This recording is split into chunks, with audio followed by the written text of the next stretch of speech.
Oh, I did it. I cracked the code to live stream our Las Vegas Triathlon Club spotlight with Melissa And Hawks. recorded it. That's Yeah, right. it's not always easy. Hi, Melissa. How are you? I'm great. How are you doing? Doing great. Thanks so much for joining us on a hot summer day or summertime. This is going to be great to get to know you. I've seen you, jump into our events and you're podium both the events, and that's so exciting to see. And then you also you won the 70.3 entry, Yes. and that was for Santa I Santa did more, Clara.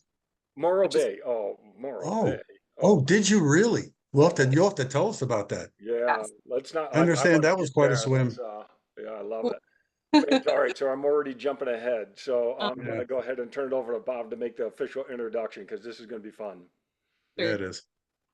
All right, thank you, John, and welcome again, Melissa. Thanks for doing this. And I know you're busy, and for the rest of whoever, people out there listening, Melissa is in Ventura, California right now, getting ready for the Armed Forces Triathlon that's being held this Saturday. So, and that is a highly competitive. There's a lot of fast people in there. That's from all over from Army, Navy, Air Force, and Marines. So, and as John mentioned, Melissa was on the podium for both of our initial events this year.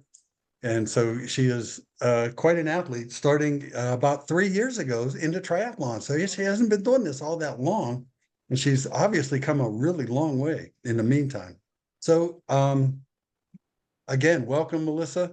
And for just a little bit of personal information, Melissa is an officer, a major in the Air Force.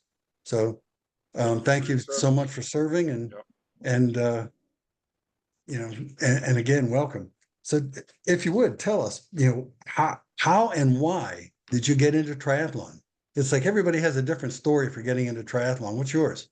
Yeah. So honestly, growing up, small town, I didn't really know what it was. I didn't do a lot of sports, and I started running when I was looking at college because I wanted to do ROTC to be there and get my school paid for. They're like, well, you got to run a little bit, so I got into running then. Um, Figured out I was pretty good at it and kept going at it. And then while I was in college at Michigan Tech, I discovered biking, mostly mountain biking at that time, but became my new favorite thing to do. Just love being outside and taking on new challenges, new things to learn. So really the last thing that held me off for so long was swimming. I didn't swim growing up. I didn't know how. I knew how to survive, but I didn't know how to lap swim. Mhm. So it took me reuniting with a friend who was like, we need to do a triathlon. I'm going to teach you how to swim. So finally, once we kind of lived in the same place and we're dedicated to it, we signed up for the Spa Girl Triathlon, which if you haven't heard of it, it's No. pretty cool. Mhm. You swim in a lazy river and you get massages afterwards. Funny. Uh, and it was so much fun, as I'm sure everybody knows from their first triathlon, and just kind of gets its hooks in you. And so from there, I just never looked back and kept looking for new challenges and getting better. We've had people with all kind of different reasons for getting into triathlon. This is the first we heard to become a runner to get into ROTC. That's a first. Well, I was And more, but yeah, what's that that? was the very beginning of the journey. And then mountain biking. Have you done any mountain bike triathlons? Haven't I've Oh gosh, you got to get into Xterra maybe. Yeah, I've because I feel like there's so many different things to do now, right? So I've been so focused on road for the last couple of years, but I do want to get back into mountain soon. Well, what was it Cool. that now you've gotten into triathlon and you said you haven't looked back. I mean, what was it about the sport that really sort of grabbed your interest? I think it's the feeling of doing the race, like just how accomplished you feel. Mhm. It's Mhm. so different throughout the whole experience. Like the swim, it's just like feels like going to war almost, right? Getting through that, and then the bike is my favorite part for the first bit, and then by the end, like, all right, I'm ready to run. But yeah, that feeling of accomplishment through all of it and the community is really enjoyable. And you talk about going into combat, especially during the swim. Can you might be jumping ahead a little bit, but I'm real interested in how Morrow Bay went for you because that's not I have not done that, but I understand Wicked. I want to know what that, I want to, and yes, I want to get into that. And I want to know, Melissa, when you're in the swim, were you cursing that you won the entry for that? So I was on a different work trip to Florida that prior week, having a great time. We went to a water park, got sick. So I had a sinus infection. I had a little bit, No. but I was like, it's a free entry. I'll just go out and have fun. I had already booked a hotel and all that. I wanted to see a new place. I had already done Oceanside, so I was ready for a cold swim. Yeah. But I honestly didn't know until I got out of the water how bad it was. Just looking at the watch and being like, oh, that took me about twice as long as it should. For you and That was your everybody else, second? from what I understand, the current was supposed to be pretty awesome. Yeah, it was crazy. I had no idea until I finished the race how bad it was because Mhm. not really experienced with ocean swims. Obviously, I was strong enough to stick it out, but I was scared to realize that I didn't know how bad or what was happening as it was happening. Because for those who don't know, there was a current that came in once we started the swim and really affected kind of the later group that went in. It just pushed us back. We were pinwheeling basically for Mhm. 20 or 30 minutes to get through the second leg coming back. So it was very cold as well, like mid 50s, depending on where you were at. And I think about 300 people ended up getting rescued. Uh, Yeah, 300. Good about that's, Lord. 30% of the field. And so for people who don't know, Morrow Bay was supposed to be this real pleasant swim in a bay that was protected. And the tide shifted, and the wind shifted, and all of a sudden you had a current. So some people were, instead of taking 35 minutes for a swim, they were taking an hour and a half. So so you didn't know going into the swim before you started that there was any issue? I didn't. No, I don't think anybody did, unless we're really good at reading currents. But it started for most of us once we got to the halfway point and did the buoy.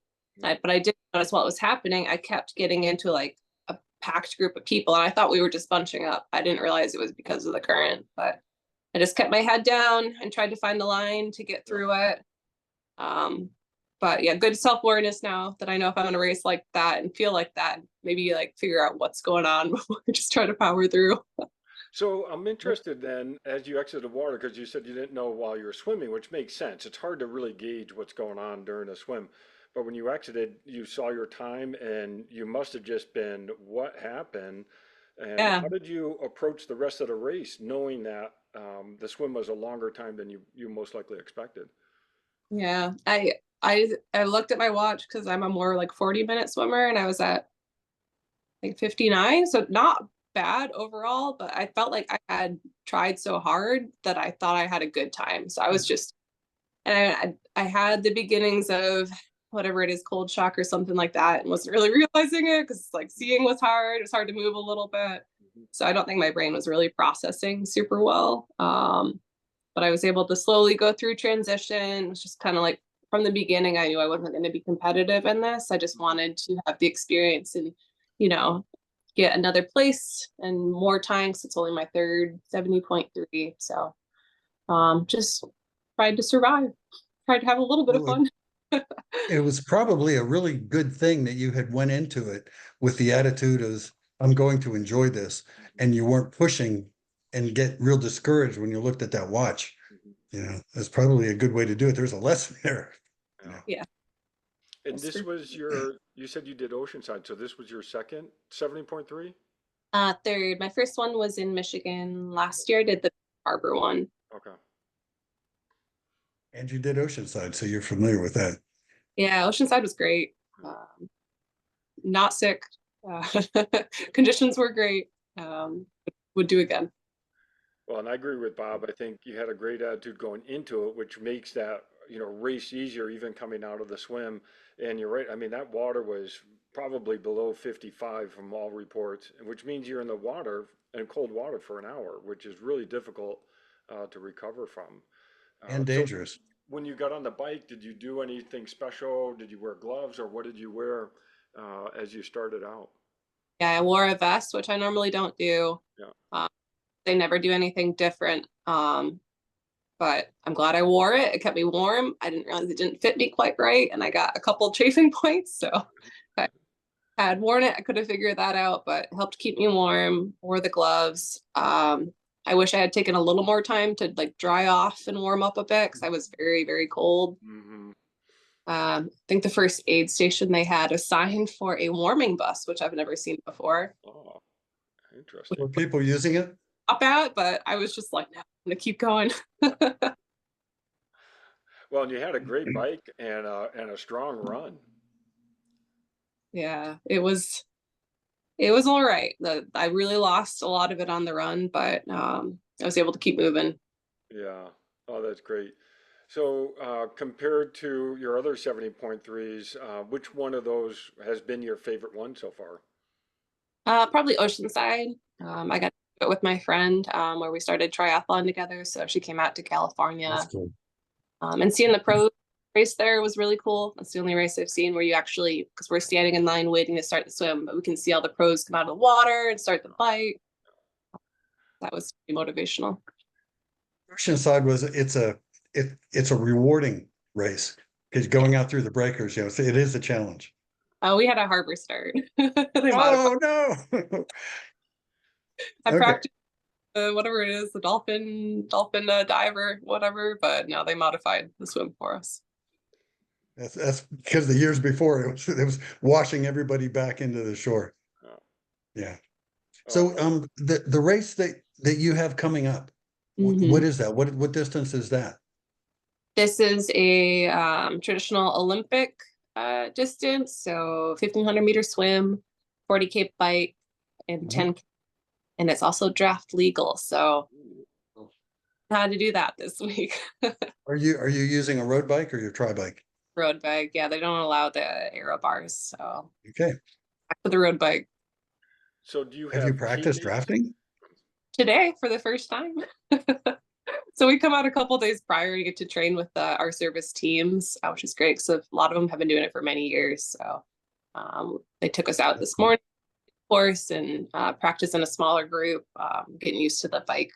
Yeah. And apparently, the men are really good at doing draft packs. The women kind of like don't communicate and do our own thing, but we'll see what happens. Yeah, that's what I was just going to ask you. So you've got teammates, so you've got some sense of a strategy going into the event in terms of how to group or not group up. Yeah, they've really pushed kind of for the swim, stay on somebody's toes, and help them push through, and then you get in a bike pack so that you can draft together throughout and save some energy. And then in the run, it's just all out. Oh, that'll be a fun experience. Well, and Is they're it a all good. is it a co-ed team? Will you be racing with the guys, or is it the women and the guys separately?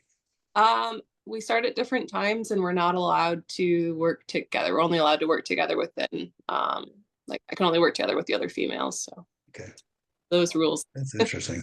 Yeah. So you've done sprints, you've done Olympics, and you've done 70.3s. Of those three distances, which one do you tend to gravitate towards? Um, that's tough. Sprints are really fun. And I think 70.3s are the most rewarding, but I think Olympics kind of the sweet spot for me, of something I can do and feel like I've worked hard, but still have some fun. So that's probably where I'm at. A full Ironman is definitely in my future, hopefully the next year. I Wow. don't think I like that one anymore, but I got to. Yeah, I was going to ask you, what do you have set up for the rest of the year besides the race you've got coming up right now? Yeah, this was the big one, which was actually not planned because I was an alternate for the team, and recently got picked up. So just been adjusting my life for that. Doing a couple of club events. Rest of the What, year, what is that? I'm the not the familiar with that. the club Oh, events. the club events. You actually cut out just for a second, and I heard bub something like that. I said, "What's a nub event?" I was like a plug to advertise. But yeah, I'll do the one then I think July and August, which August is going to be tough because I'm doing the Flagstaff, Arizona, Oh, whatever. yeah, yeah, yeah. The Mountain There's Man one, yeah, around as yeah, a tough something.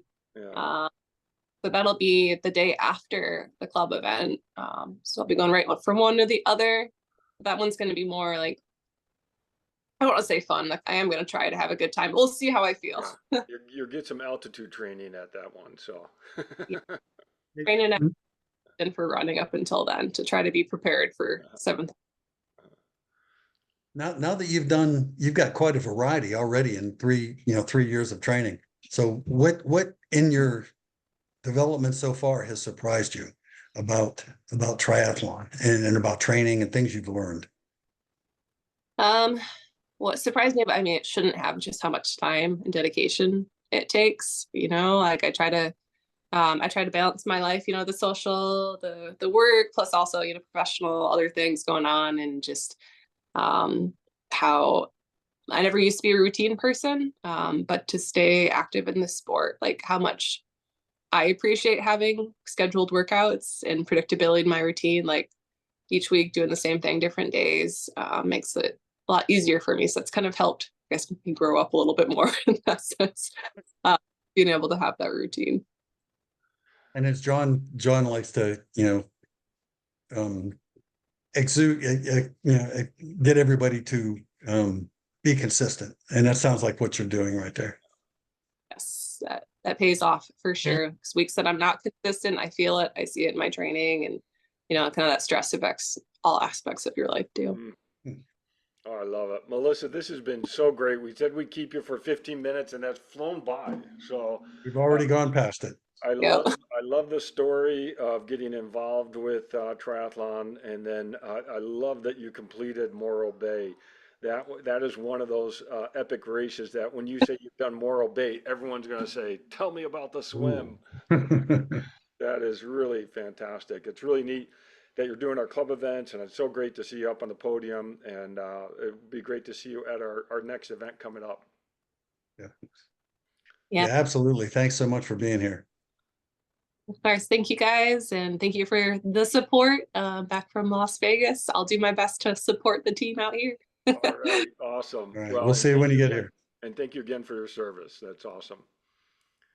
All right, good night, everyone.